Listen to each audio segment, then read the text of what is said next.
Guys, welcome to March Garden Notes. Hey, how you going? I'm back again.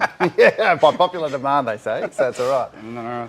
Now, we'll get on to some serious stuff. Quick shout out to our Queensland teammates and everybody up there. Hopefully everybody's doing as well as you can and being as safe as you can. We're obviously, we were just talking before that, you know, we want some rain and we want some nice weather coming down and a lot of rainfall, but maybe not as much as what you guys are having at that amount of time. So. Yeah, absolutely. So, you know, thoughts go out to the people in Queensland for sure. Yep, absolutely. But moving on to more exciting things, which is happening around at the moment, and what we've got at the moment, Phil, is our Dream Big sale. So Stratco land, that's massive.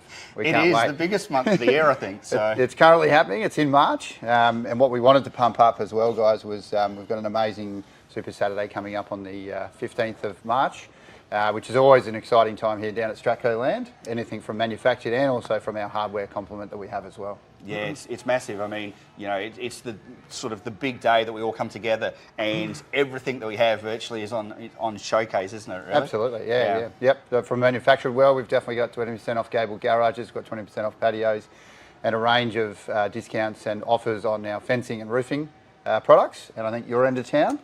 There's lots of hardware offers, but you know, from a garden point of view, which is the reason that we're all here, there'll be a percentage off Green Life for sure. And as you can see, we've got a lot. We're stocking up. You know, everything from Queensland arrived this week, so we'll work through all of this and get it ready for next weekend. Yep.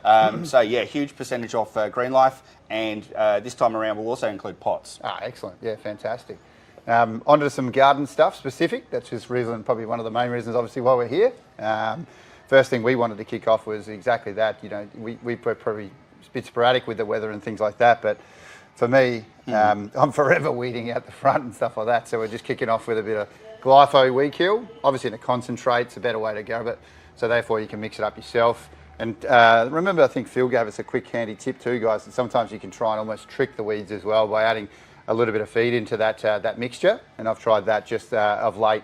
So it's going to be interesting to see that happening. I only did that on literally about 3 or 4 days ago, so it'd be interesting to see that. Absolutely, it's all about sort of, you know, I mean, weeds are no different. They're plants of some description, just a plant that you don't want in that spot, technically. Exactly right. So yeah, so if you look after it and you know, make it think that it's thriving. Yep.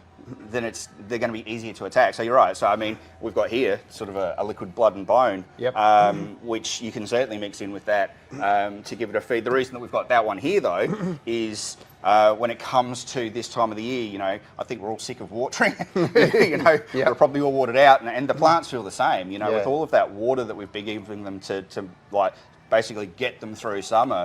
What tends to happen is that there's just a drop in nitrogen levels across the board.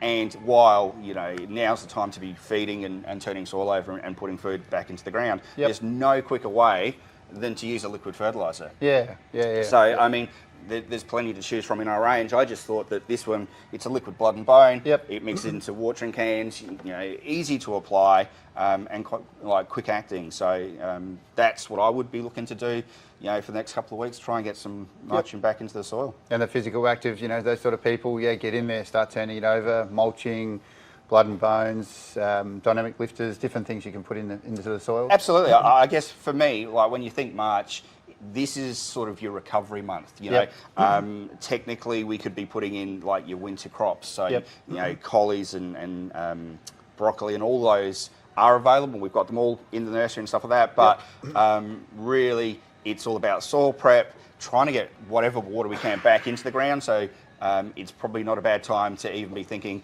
like, if you haven't used a wetting agent to try and get water back into the ground, it's a great time to be doing it.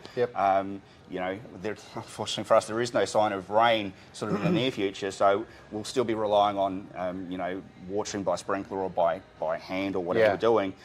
So you want to try and make sure that water does get into the ground. You touched on it, still plenty of time for mulching. You know, still plenty of time for things like putting citrus in. And in fact, right now is a great time for citrus. Soil's still warm, plenty of citrus available, so you wouldn't want to miss out on that. So be doing that. And then, you know, catching up on things like pruning and tidying the garden up.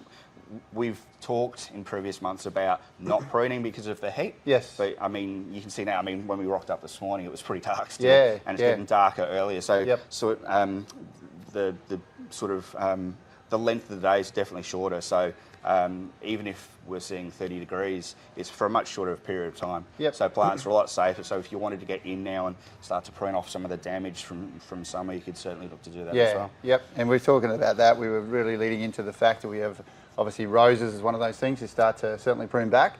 And one of the products we were looking at was the rose spray, which pretty much protects you against your black spot and all your insects and so forth that want to get in there and trying to have a crack at them. We've put a couple of different options there because, you know, we can't say just use one type. There's plenty of things that you can use, and it's like a 3-in-1 action pest spray. Absolutely. So different chemicals, but they can cross over. So you don't need to fill your shed up with 100 different products. Yeah. If you sort of carefully choose, you can get sort of 3, 4, 5 different ones that will cover pretty much everything you need to. Yep.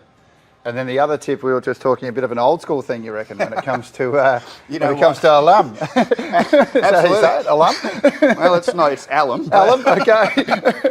You can tell I work in garden. Well, I think it was like, just, I didn't realise, long weekend, I was like, weekend coming up? What's that? Oh, wait. Adelaide sometimes Cup. you get busy, I think. So, and then I think Adelaide Cup, and one of the things I was brought up with was bluey hydrangeas, Adelaide Cup to Melbourne Cup. Yep. That's just the way that, I can't tell you dates or anything like that, but I can tell you sort of when those two public holidays We work are. around horse events here, apparently. Yeah, no worries. So, Okay. so really, it's time to blue your hydrangeas. Okay. So, alum is, I guess, widely known to be that chemical that you can use to do it. Yep. You apply it. Generally, you would mix this into a watering can. I was going to say, soluble. Yep. You can sort of put it on as a powder if you're looking at garden bed situations. You can do it that way. Yep. But I think once again, it sort of goes on easier if you apply it as liquid. Of course. So mix it into a watering can. Apply it fortnightly, roughly. Yep. I mean, more frequently you apply, I guess, the more vivid the colour's going to be. Okay. So if you really want that sort of, iridescent blue, yes, you'd be applying it sort of religiously from now until Melbourne Cup, at least fortnightly.